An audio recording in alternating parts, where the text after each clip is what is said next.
Hello, നമുക്ക് അടിപൊളി ഒരു പയർ മെഴുക്ക് വരട്ടി ഉണ്ടാക്കാം. ഇത് പയറെല്ലാം കഴുകി വൃത്തിയാക്കി കൊണ്ടുവന്നതിന് ശേഷം 2 സവാള എടുത്തിട്ടുണ്ട്, 2 പച്ചമുളക് എടുത്ത് കഴുകി വൃത്തിയാക്കി അരിഞ്ഞ് വെച്ചിട്ടുണ്ട്. എന്നിട്ട് ചട്ടിയിലേക്ക് എണ്ണ ഒഴിച്ചതിന് ശേഷം നമ്മൾ അതിലേക്ക് ഇട്ട് കൊടുക്കേണ്ടത് ആദ്യമേ കടുവാണ് നമ്മൾ ഇട്ട് കൊടുക്കുക. വെളിച്ചെണ്ണയിലാണ് നമ്മളിത് ചെയ്യുന്നത്. കടുവ് ഇട്ടതിന് ശേഷം ലേശം കരിയാപ്പില ഇട്ടതിന് ശേഷം നമുക്ക് സവാള അതിലേക്ക് ഇട്ട് കൊടുക്കാം. 2 സവാള ചെറുതായിട്ട് അരിഞ്ഞത് അതിലേക്ക് ഇട്ട് കൊടുക്കുക. ചെറുതായിട്ടല്ല, ഒരുവിധം മീഡിയം സൈസിൽ. എന്നിട്ട് അതിലേക്ക് മഞ്ഞൾപ്പൊടി ഉപ്പ് ഇട്ടതിന് ശേഷം ചില്ലി ഫ്ലെക്സ് ഇട്ട് കൊടുക്കുക. എന്നിട്ട് ഇതാണ് ഇതിൻ്റെ ഏറ്റവും വലിയ ഹൈലൈറ്റ്. എന്നിട്ട് നമ്മളതിലേക്ക് പയറും അരിയിട്ട് നമ്മൾ സവാള നല്ലോണം മൂക്കണം. മൂത്ത് കഴിഞ്ഞതിന് ശേഷം വേണം ഇതെല്ലാം ഇട്ട് കൊടുക്കാൻ.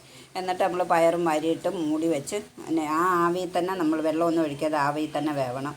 വെന്ത് കഴിഞ്ഞിട്ട് നമുക്ക് അടിപൊളി ടേസ്റ്റ്. എല്ലാവരും ഒന്ന് ട്രൈ ചെയ്തോണം. നല്ല സൂപ്പറാണ്. നമുക്ക് ചോറിന് ഇത് മാത്രം മതി. നല്ല സൂപ്പർ ടേസ്റ്റിലുള്ള ഒരു മെഴുക്ക് വരട്ടിയാണ്. എല്ലാവരും പയർ കിട്ടുമ്പോൾ ഈ രീതിയിലൊന്ന് മെഴുക്ക് വരട്ടി ഉണ്ടാക്കി കഴിക്കാൻ ശ്രമിക്കണം. നല്ല ഒരു സൂപ്പർ ടേസ്റ്റാണ്. ഇഷ്ടപ്പെട്ടാൽ ലൈക്ക്, ഷെയർ, സബ്സ്ക്രൈബ് ചെയ്യുക. അപ്പോൾ എല്ലാവർക്കും ടാറ്റാ.